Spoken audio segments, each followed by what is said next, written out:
विस्तार।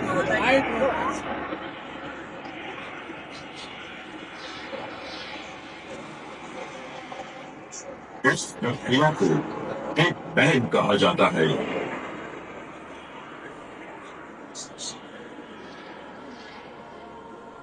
जब ब्रह्मांड फैला और ठंडा होने लगा, बुनियादी कण स्थिर रूप से बहुत विशाल व्यवस्था में जम गए। एक तारा समूह या आकाशगंगा सैकड़ों अरब तारों का एक समूह है। गुरुत्व के असर के कारण आकाशगंगाएं समूह, झुंड और विशाल झुंड बना लेती है।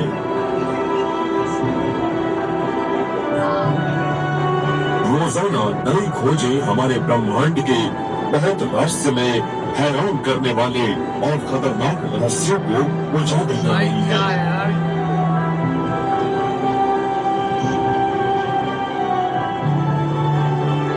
करीब 14 अरब सालों में इन तारों ने एक साथ मिलकर करोड़ों आकाशगंगाएं बनाई हैं। आकाशगंगाओं के समूहों और झुंडों के बीच नियमित रूप से आपसी संपर्क और टकराव होता रहता है।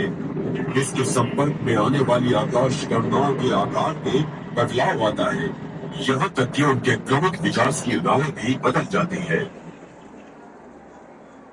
ये है हमारी आकाशगंगा की असली तस्वीर, जिसे मानक या ऑब्जर्वेटरी से लिया गया है। सूरज और इसके ग्रह कम से कम 200 अरब तारों के एक विशाल झुंड का हिस्सा है, जिसे हम आकाशगंगा या मिल्की वे कहते हैं। हमारी आकाशगंगा एक घुमावदार आकाशगंगा है। ये 1.5 लाख प्रकाश वर्ष लंबी और 30,000 प्रकाश वर्ष चौड़ी है। लेकिन हमारी आकाशगंगा ब्रह्मांड में अकेली आकाशगंगा नहीं है, और भी करोड़ों आकाशगंगाएं इस ब्रह्मांड में मौजूद है, जो तरह तरह के आकार की बनी है, जहाँ अरबों खरबों तारों का घर है।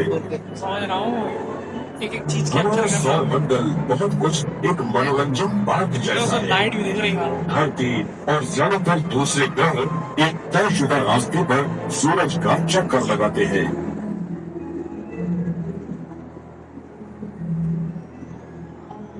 ग्रहों के अलावा सौर मंडल में चंद्रमा, धूमकेतु, छोटे ग्रह, धूल और गैसें शामिल हैं।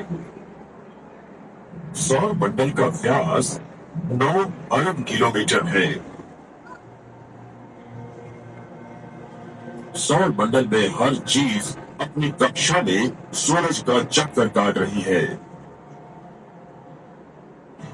ब्रह्मांड में अरबों तारे हैं, लेकिन खगोल मंडल में हमारे करीब एक ही तारे का दबदबा है, और वो है सूरज। सूरज हमसे करीब 9.25 करोड़ मील दूर है, इसलिए हम सूरज के कहर से बचे हुए हैं। इसकी सतह का तापमान 1 करोड़ डिग्री है। इसकी सतह पर भयानक धमाके हो रहे हैं, जिनसे जानलेवा रेडिएशन की आंधियां चलती हैं और अंतरिक्ष में लाखों मील तक फैल जाती है। एक सौर भटक चमक का एक गुबार है, जो सूरज की सतह के करीब दिखता है।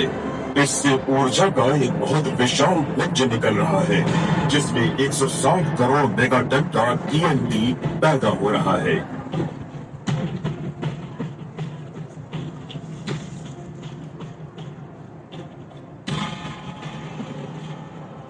ये ज्यादातर हाइड्रोजन और हीलियम जैसी गैसों का एक तपता हुआ गोला है, जो बहुत ज्यादा गर्म होकर प्लाज्मा में बदल जाता है। प्लाज्मा लाखों डिग्री सेल्सियस पर चलता है।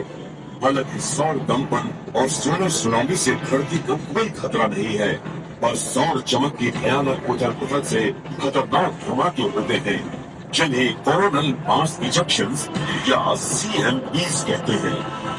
CME या सौर चमक की ऊर्जा से सूरज के वायुमंडल में एक बहुत ज्यादा आवेशित रेडियोएक्टिव प्लाज्मा निकलता है। इन्हें सौर आंधी भी कहा जाता है, जिनमें बहुत ज्यादा आवेशित कणों का पुंज निकलता है, और अंतरिक्ष में करीब 1500 किलोमीटर में फैल जाता है।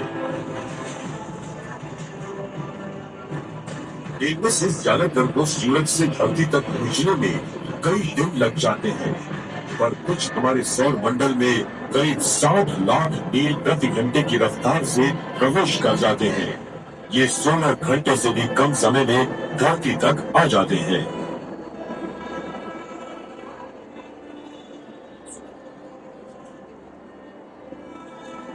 इस वक्त सूरज बहुत ही स्थिर अवस्था में है और आने वाले 5 अरब सालों तक वह इसी तरह से ऊर्जा का विकिरण स्थिर दर से करता रहने वाला है।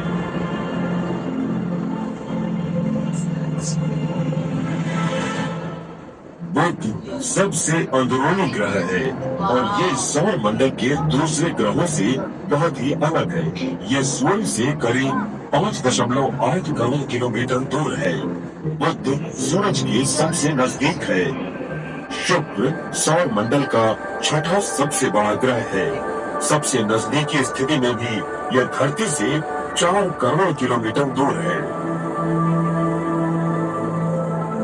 शुक्र और धरती कई मायनों में जुड़वा जैसे हैं। दोनों का आकार एक जैसा है।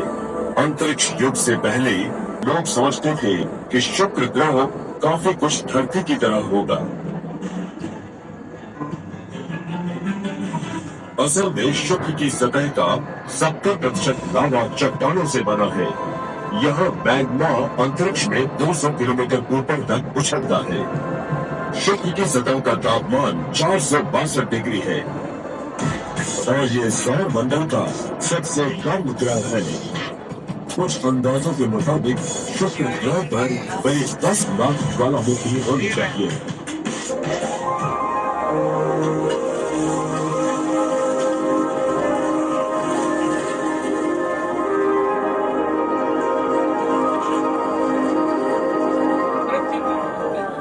सूरज से तीसरा ग्रह है धरती। इसमें है पानी से भरे समुद्र और ऑक्सीजन से भरपूर वायुमंडल। सौर मंडल में धरती ही विकसित जीवन का एक मरुद्यान है। धरती करीब 4.5 अरब साल पहले बनी थी। कहते हैं कि बहुत ज्यादा ऊर्जा वाली रासायनिक प्रतिक्रियाओं की वजह से करीब 4 अरब साल पहले अपनी तादाद बढ़ाने वाले अणु तैयार हुए थे।